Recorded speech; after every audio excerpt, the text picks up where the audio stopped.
Sa ating pagpapatuloy sa pagtalakay pa din dito sa usapin ng iringan sa lupa sa pagitan ng isang grupo ng mga Teduray at grupo ng mga Moro dito sa sitio Bahar at sitio Pumugoyon. Ito po ay dyan sa Barangay Pandan. Makakausap naman natin si Supreme Council member ng Team Y Justice and Governance, Team Y Alim Bandara. Ito ay upang malaman kung ano sa hanay naman nila ang ginagawa upang sa gayon ay malutas itong problemang ito at mapag-usapan, marisolba sa mapayapang paraan. Team Y Bandara, good morning po. Yes, good morning Sir Kaloy at good morning din sa lahat ng mga kasama nating nakikinig. Dito po sa usapin itong iringan sa lupa ng mga ilang mga katutubong Teduray at ganon din ng mga kapatid nating Moro dito sa Barangay Pandan, nabanggit itong tungkol sa pagkakapatong-patong na ng mga titulo dyan sa mga lupang yan, ayon nga dun sa interview ng ating kasamang si Chinchin Hautay. At nakakalungkot isipin na sinasabi nga historically magkadugo itong Teduray at mga Moro galing sa isang pinagmulan. Yung kanilang mga ancestors parehong kinikilala nila na magkapatid at meron silang historical ties. Sa panahon ngayon may mga ganitong nangyayari. Ano pong mga hakbang ang ginagawa sa panig po ninyo, sa panig ng inyong grupo, itong Team Y Justice and Governance, para makatulong na marisolba ng maayos itong mga ganitong problema at hindi mauwi sa palitan ng putok, sa mararahas na mga aksyon? Apo, totoo po, yun talagang nakakalungkot, yung usapin ng itong sitio Bahar, sapagkat sunod-sunod na yung mga pangyayari mula noong namatay yung dating kapitan, si Captain Travilla. Pero gusto ko lang banggitin na itong sitio Bahar ay isang peace settlement, under doon sa tinatawag nilang PANAMIN o kaya Presidential Assistance on National Minorities na inaward ni Pangulong Marcos doon sa mga IP leaders na nag-alsa during martial law. Ito po ay during the 70s. Yes, opo. Yun yung pagkakaalam namin. So, peace settlement ito. Yun nga, may mga mapa din yung mga tao, yung mga claimants. Ang hindi namin alam, halimbawa, kung totoo yung sinabi nila na nagkapatong-patong yung mga titulo, bakit mayroon ng may-ari and then binigyan pa ng another title, So yun yung nakita namin. And then kung titingnan natin doon sa punto de vista ng mga katutubo, isang collective na pagmamay-ari ng mga katutubo na binigyan sa panahon ng PANAMIN settlement. And then ang sumunod kasi na collective ownership, yung CADC, yung Certificate of Ancestral Domain Claim, through DNR Administrative Order Number 2. Ibig sabihin, itong area na ito that is being contested by both groups, yung pinaglalabanan, mayroong collective title na ibigay sa mga katutubo, sa mga Teduray na naririyan ngayon. Yes. Kaya nga may mapa, and then during the time of Marcos, may hawak-hawak silang collective na hindi rin natin matawag na title, yun yung problema. Kahit nga yung CADC, hindi rin siya title. Ang title, itong kasalukuyan na pinoproseso under IPRA at NCIP yung CADT. So yun, ngayon, sa pag-settle, ang aming tingin, ang aming pananaw hanggang ngayon, yun pa rin ang babalikan talaga kung ano yung status. Pwedeng i-review natin yung mga programa under sa PANAMIN, Sapagkat sa UP, dalawa po yung PANAMIN settlement.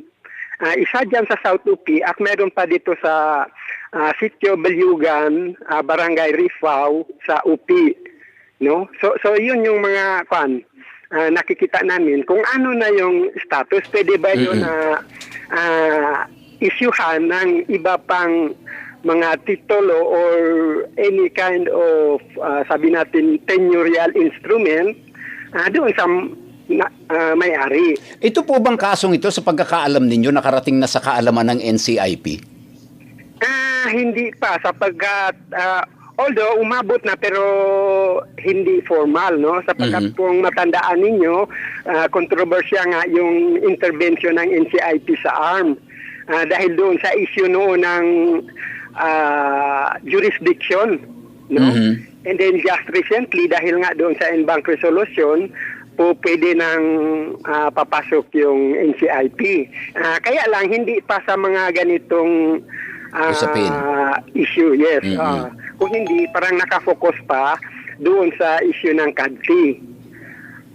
Pero sa amin naman, sapagkat, yun nga, tinitingnan din namin ang lahat ng mga issue ito, pwede rin kaming i-raise namin, no? Sapagkat, siyempre, nasa loob kasi yan yung claim, no? Under sa present na CADTI application.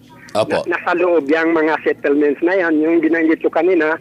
Actually, isa sa basis doon sa pag-claim yung pag-award ng presidente sa mga katutubo doon sa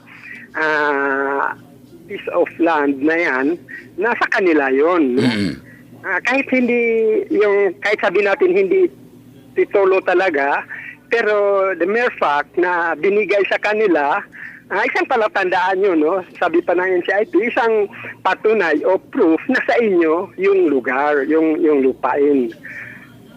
So yun yung kaya lang nagka-komplikado dahil kung totoo yung mga balita na may inisyu naman ng mga titulo, talaga yung nga problema po kasi kung totoo kung gaya ng sinabi nyo, no, kung totoo yun, talagang magkakaroon ng claims and counterclaims at labanan dyan na anong tawag dito, maaring nakita na nga natin na uuwi sa hindi magandang pangyayari. Ba't na nakikita namin nakikita namin positive dito, both sides, nung na-interview ng ating kasamang si Chinchin Hautay are expressing their belief that this can be settled peacefully.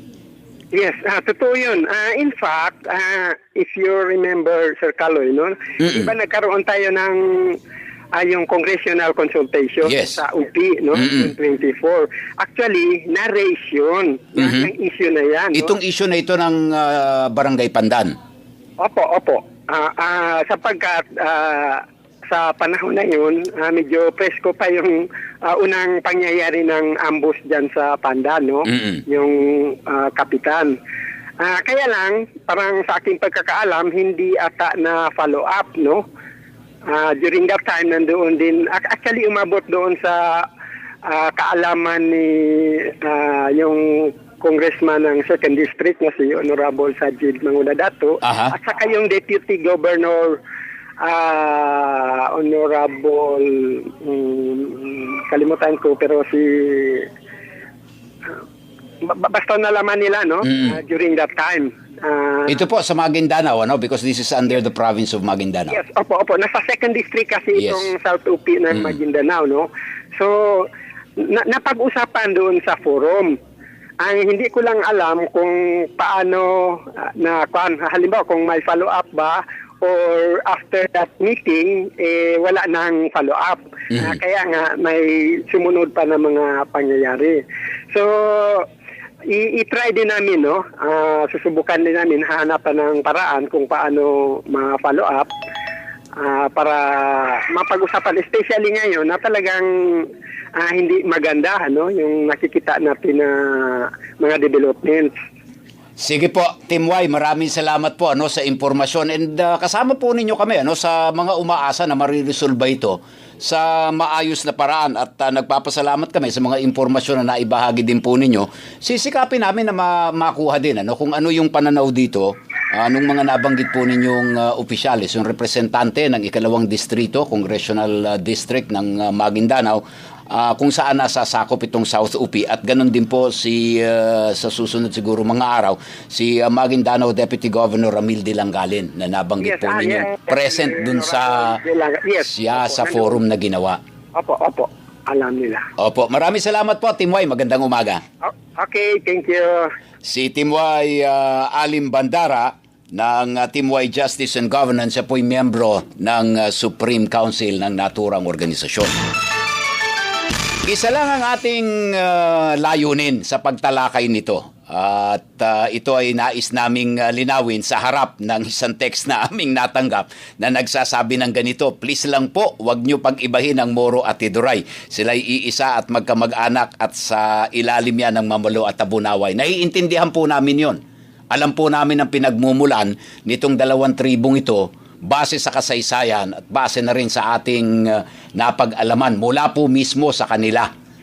Kaya nga po sinisikap natin na matalakay ng maayos at mapag-usapan ng mabuti itong problemang ito para makita saan ba naroroon ang problema upang sa gayon ay makatulong tayo na ito ay marisolba sa mabuting paraan. Wala po tayong layunin na pag-ibahin, paghiwalayin, pag-awayin ng mga grupong ito. Malinaw na malinaw sa ating pag-approach dito sa programa, sa problemang ito. Naiisa lang ang ating layunin. Mapag-usap ang dalawang panig at mahanapan ng mapayapang solusyon, makatulong tayo sa pag-achieve niyan sa pamamagitan po nitong ating programa. Basta Balita.